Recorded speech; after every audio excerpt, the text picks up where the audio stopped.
এখন পর্যন্ত নির্বাচন কমিশনের সঙ্গে যোগাযোগ করবার জন্য সরকারকে তাগিদ দেওয়া হয়েছে যে এই গণভোটটা কবে করা যায় সেজন্য একটা সময় নির্ধারণ করবার জন্য। কিন্তু এখানে সবচেয়ে গুরুত্বপূর্ণ বিষয় যেটা রাজনৈতিক দলগুলোর একটা বিতর্ক এবং ডিবেট আছে যে আসলে তারা কে কোন দিনে নির্বাচনটা চায়, সেই বিষয়ে এখন পর্যন্ত সুরাহা হয়নি। অন্যদিকে এনসিপি এখন পর্যন্ত জুলাই সনদে স্বাক্ষর করেনি। গণভোটের কারণে কি জাতীয় নির্বাচন কোন ধরনের বাধাগ্রস্ত হবে বলে আপনি মনে করেন কিনা? তো প্রথমেই আপনাকে ধন্যবাদ জানাচ্ছি, আপনার মাধ্যমে জিটিভির দর্শক শ্রোতা এবং আমার সহ আলোচক বিএনপির নির্বাহী কমিটির অন্যতম সদস্য রফিক শিকদারকে ধন্যবাদ জানাচ্ছি। তো গণভোটের যে বিষয়টি নিয়ে আসলেন, আজকে আসলে আমি আলোচনার শুরুতেই আজকে একটি ঐতিহাসিকভাবে একটি কালো দিন, আজকে 28শে অক্টোবর। তো জাতি জানে যে 2006 সালের এই 28শে অক্টোবর লগি বৈঠার নির্মম হত্যাকাণ্ডের মধ্য দিয়ে যে বাংলাদেশ তার গতিপথ থেকে বিচ্যুত হয়েছিল, সেই 2006 সাল থেকে 2024 সালের আগস্ট পর্যন্ত বাংলাদেশের ক্ষমতার মসনদে একটি ফ্যাসিবাদী সরকার ছিল এবং সেই 2006 সালের ষড়যন্ত্রের মধ্যে দিয়ে যে সরকারটি এসেছিল, সেই সরকারকে হঠাতে এদেশের মানুষকে দীর্ঘ 17 বছরে আন্দোলন করতে হয়েছে। সেই আন্দোলনের মধ্য দিয়ে একটি নতুন বাংলাদেশ বিনির্মাণের স্বপ্ন আমরা দেখছি। একটি ফ্যাসিবাদী সরকারের পতন হয়েছে। সেই ফ্যাসিবাদী সরকারের পতনের পরে একটি অন্তর্বর্তীকালীন সরকার আমাদের দেশের দায়িত্ব গ্রহণ করেছে। দায়িত্ব গ্রহণ করবার পরে একটা প্রশ্ন করবো আলোচনার বাইরে। জি, একটা বিষয় যে 2006 সালে লগি বৈঠার তাণ্ডব এবং বিভিন্ন ষড়যন্ত্র হলো। তো যে কোনো ষড়যন্ত্র বাস্তবায়ন করবার জন্য কিছু বিষয় থাকে যে দলগুলোর কীরকম আচরণ এবং দলগুলোকে ক্ষমতালোভী করা, ক্ষমতা কেন্দ্রিক সব চিন্তা করা।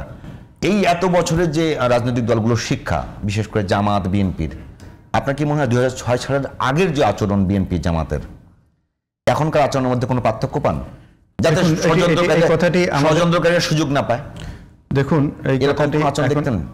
এই বিষয়টি নিয়ে আলোচনা করতে হবে। এটি আমাদের জন্য খুব কষ্টের যে দীর্ঘ 17 বছরের ফ্যাসিবাদী শাসন, এটি অন্ধকার যুগ বাংলাদেশ পার হয়ে আসছে। আমরা ধরে নিয়েছিলাম যে এর আগে যারা ক্ষমতায় ছিলেন, এই 17 বছর আগে 17 বছরের যে ফ্যাসিবাদী শাসন, কালো শাসন বাংলাদেশে আমরা যেটাই বলি, এরপরে বাংলাদেশের রাজনৈতিক দলগুলো সেখান থেকে একটি শিক্ষা গ্রহণ করবে এবং সেই শিক্ষা নিয়ে বাংলাদেশের এই নতুন প্রজন্ম যে নতুন বন্দোবস্তের বাংলাদেশ চায়, নতুন বাংলাদেশ চায়, সেই বাংলাদেশ বিনির্মাণের জন্য রাজনৈতিক দলগুলোর ভিতরে যে সংস্কার, সেই সংস্কারগুলো সাধন করে তারা এই নতুন বাংলাদেশ প্রত্যাশীদের যে আশা এবং আকাঙ্ক্ষা, সেটার প্রতিফলন ঘটাবে তাদের কাজের মধ্য দিয়ে। আমরা দেখলাম যে এই দীর্ঘ 17 বছরের আন্দোলন এবং 24শে জুলাইয়ের গণ আন্দোলনের মধ্য দিয়ে একটি ফ্যাসিবাদী সরকারের পতন হলো। আমরা যে প্রত্যাশা করেছিলাম, জনগণ যে প্রত্যাশা করেছিল, সেখানে আমরা কিছুটা হোঁচট খেয়েছি বলবো। জাতি কিছুটা হোঁচট খেয়েছে। কারণ হচ্ছে যে আমরা পুরানো ধারার যে রাজনীতি বাংলাদেশে, সেই রাজনীতি নিয়েই আবার রাজনৈতিক দলগুলো সামনের দিকে আগাতে চাচ্ছে, যার কারণে আমরা সামনের দিনগুলো আরও সংঘাতময়, আরও কঠিন বলে এদেশের বুদ্ধিজীবী এবং এদেশের চিন্তাশীল মানুষরা মনে করতেছে। কারণ হচ্ছে যে আমাদের যে জাতীয় একটি ঐক্য গড়ে ওঠার কথা ছিল জুলাই বিপ্লবের মধ্য দিয়ে, আমরা বিপ্লবের পরেই দেখলাম যে কেউ কেউ দ্রুত নির্বাচন চাইলেন। আমাদের দেশের যে পুঞ্জীভূত যে সমস্যাগুলো, যে সংস্কারগুলো দরকার, সেগুলোকে তারা পাশ কাটিয়ে একটি নতুন নির্বাচন চাইলেন, যে নির্বাচন হলেই যেন সব সমস্যার সমাধান হয়ে যাবে, এরকম একটি মানসিকতা আমরা রাজনৈতিক দলগুলোর মধ্যে দেখলাম, কোন রাজনৈতিক দলের মধ্যে। তো আমাদের সংস্কারের পাঠ, নির্বাচন চাওয়াটাকে খুব বেশি কঠিন কিছু, আমি নির্বাচন চাওয়াটাকে কঠিন কিছু মনে করি না, কিন্তু নির্বাচনটা দেওয়ার জন্য যে পরিবেশটি দরকার, সেই পরিবেশটিকে বাংলাদেশে বিরাজিত ছিল। আপনি যদি বলেন যে 24-এর গণ অভ্যুত্থানের পরে বাংলাদেশের পুলিশ প্রশাসন একেবারে ডিস্ট্রয় হয়ে গিয়েছিল, এদেশের রাজনৈতিক যারা এদেশকে শাসন করেছিল, বাইতুল মোকাররমের খতিব থেকে শুরু করে রাজনৈতিক নেতারা সব পালিয়ে গেল। তাহলে এখন একটা কথা বলি, জাতীয় নির্বাচন যদি কঠিন হয় তাহলে গণভোট কি সম্ভব? আমি আসছি সেখানে না। জাতীয় নির্বাচন, কোনো নির্বাচনেই, সব নির্বাচনের জন্যই একটি পরিবেশ দরকার। গণভোটের পরিবেশ আছে।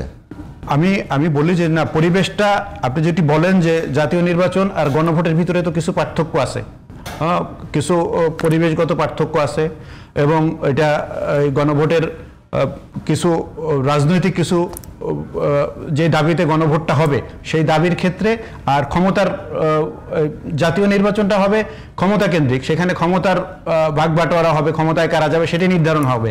এবং আর যেটি গণভোট, যেই ইস্যুতে গণভোট হবে সেখানে ক্ষমতায় কারা যাবে সেটি নির্ধারিত হবে না, যার কারণে সেখানে যেই সংঘাতটি জাতীয় নির্বাচনের ক্ষেত্রে হওয়ার আশঙ্কা আছে, যেই প্রতিদ্বন্দ্বিতা, সেটি আবার গণভোটের ভিতরে সেটি থাকবে না, যার কারণে সেটি একটু সহজ তুলনামূলক।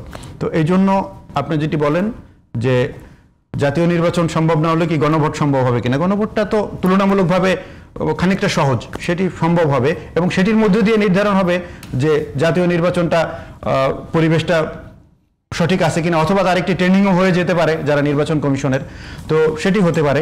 কারণ মানে আজকে জামায়াতে ইসলামের পক্ষ থেকে একদম দৃঢ় অবস্থান দেওয়া হয়েছে যে নভেম্বর মাসেই গণভোট হতে হবে। তো এটি আর বিএনপির পক্ষ থেকে বলা হচ্ছে যে এটা নির্বাচনের দিনেও সম্ভব। এখন দেখুন, এটা যেটি বলেছে যে জামায়াত ইসলামী নভেম্বরে চাইছে, এটা যদি ডিসেম্বরে দেয় আমি মনে করি সমস্যা নাই, নভেম্বরে দিতে পারে, ডিসেম্বরে দিতে পারে, তার আগেও দিতে পারে যদি সুযোগ হয়। নির্বাচনের দিনে সমস্যা কোথায়? এখন আপনি নির্বাচনের দিনে দুটি নির্বাচন কি একই সাথে সম্ভব? এটা কি বাস্তব? কস্টিং করবেন না তখন? এবং সেই নির্বাচন দিয়ে যেই ইস্যুতে গণভোটটি দাবি করেছে এদেশের রাজনৈতিক দলগুলো, সংস্কার কমিশন এবং জুলাই আন্দোলনকারীরা, যেই ইস্যুতে গণভোটটি হবে সেই ইস্যুতে গণভোটটি কি নির্বাচনের দিনে গণভোট হলে সেটা রেজাল্টে, এটা তো জাতীয় নির্বাচন। শহীদ ভাই, বাংলাদেশের ইতিহাসে গণভোটের যে মানে কালচার দেখেছি, গণভোটে সাধারণ মানুষের উপস্থিতি খুব বেশি থাকে না।